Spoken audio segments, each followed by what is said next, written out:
right, coming up next, it is a welterweight showdown between Royse Gracie and Johny Hendricks.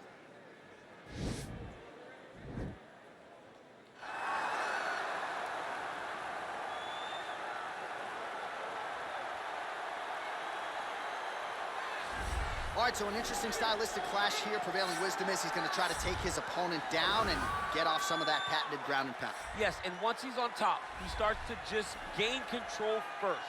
He does not try to rush to the next position because he understands whether or not he's in the guard, half guard, or side control, he can find ways to land big damage. In the side control, he does a really good job of going knee on belly, posturing his body all the way to the top, and just coming down with big punches. Boom, once he lands, he goes back and he secures. Right. Then he goes back to find another big strike. He does not waste energy just throwing little rabbit punches. Everything has to matter, as you've seen in some of the great ground and pound fighters we've ever seen, like Jack Hermanson, guy that beats you into the bottom of the octagon until you roll over and give up your neck to get submitted. Yeah, nothing pitter-patter about it. No. Well, this dude is a submission magician. I am very thankful I am not fighting him here tonight, and it's really a case of pick your poison. He has so many different chokes in his arsenal and has been a master of getting these fights exactly where he wants them. There are black belts and there are guys like this who can do jiu-jitsu at a level that not many people, regardless of the time spent, can truly get to. His understanding of position is truly unbelievable. He always has the frame.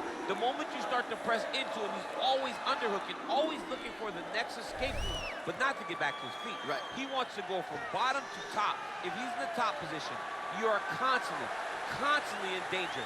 Don't think he can't submit you from the bottom. Right. But his position of choice will always be in the top position, sitting in that beautiful half guard. Yeah, his striking also has improved a lot, but no secret as to what he'll be trying to do in this matchup tonight.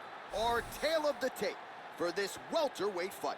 The American is 30. The Brazilian is 40. He is 4 inches taller. He will have an 8-inch reach advantage.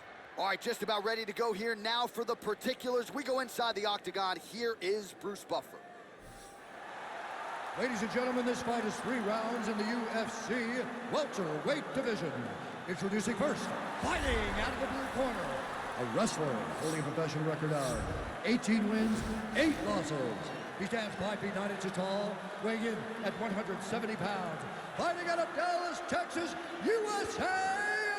Ladies and gentlemen, presenting the former UFC welterweight champion, Johny Big Rig Hendricks.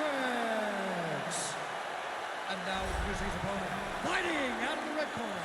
This man is a jiu-jitsu fighter holding a professional record of 13 wins, 2 losses, and 2 draws. He stands 6 feet 1 inch tall, weighing in at 170 pounds. Fighting out of Rio de Janeiro, Brazil, presenting the member of the UFC Hall of Fame, Royse Gracie. And when the action begins, our referee in charge, Eve Loving. The veteran Eve Levine draws the assignment here. You ready?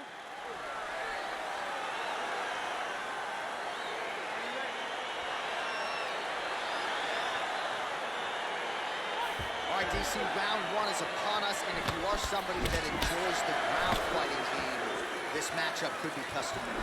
This fight is made for you. But does the grappler try to keep this fight standing? Does he just throw the jiu-jitsu fighter down and then back out?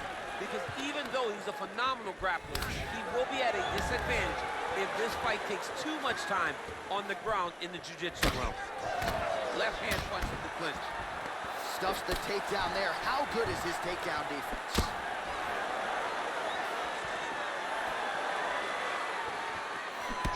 Gracie gets caught with that punch. Stuffs the takedown, no problem. Oh, so the taller fighter lands a knee yet again. Oh, and yet another knee finds the target. So a huge moment here. Now we'll see if he can follow it up. And a nice job at least staying upright on that. All right, working out of side control here. His opponent trying to control posture, but you got to be careful here. Oh, the ground and pound strikes continue to rain down. The opponent better move out of harm's way. referee's going to stop his He better start to move, and when his opponent starts to posture, he needs to put his feet on the hips and push him away to try to escape this very, very dangerous position. Good work from the top here by Hendricks. He's putting him in exactly the positions he needs to be in right now. He's able to relax here.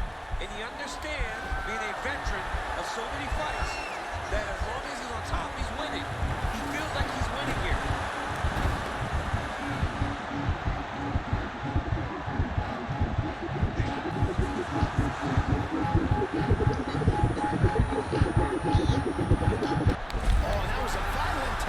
So he submits him with the arm bar. I mean, just steps ahead of the competition. Where you're playing checkers, he's playing chess in the ground fighting.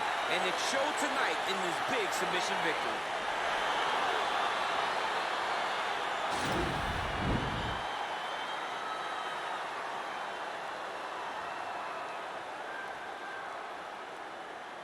All right, let's take a look back at the replay as he gets it done by submission tonight, champ. He does a great job of staying patient. He doesn't rush or panic. You are never safe when you're fighting this guy. You're in a lot of trouble. You're in a lot of trouble the entire time when you're this good in the submissions.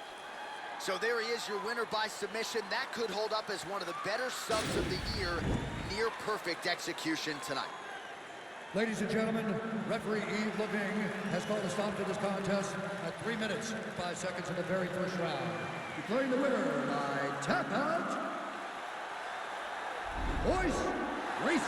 All right, so there he is, all smiles and rightfully so after he gets the job done by submission tonight. You told me off the air before the fight that he was going to submit him, and that's exactly what happened, man. I mean, you know, this guy has such a great submission game that you cannot lay in his guard. And his opponent is known to lay in the guard. He made him pay for it tonight and got the submission victory.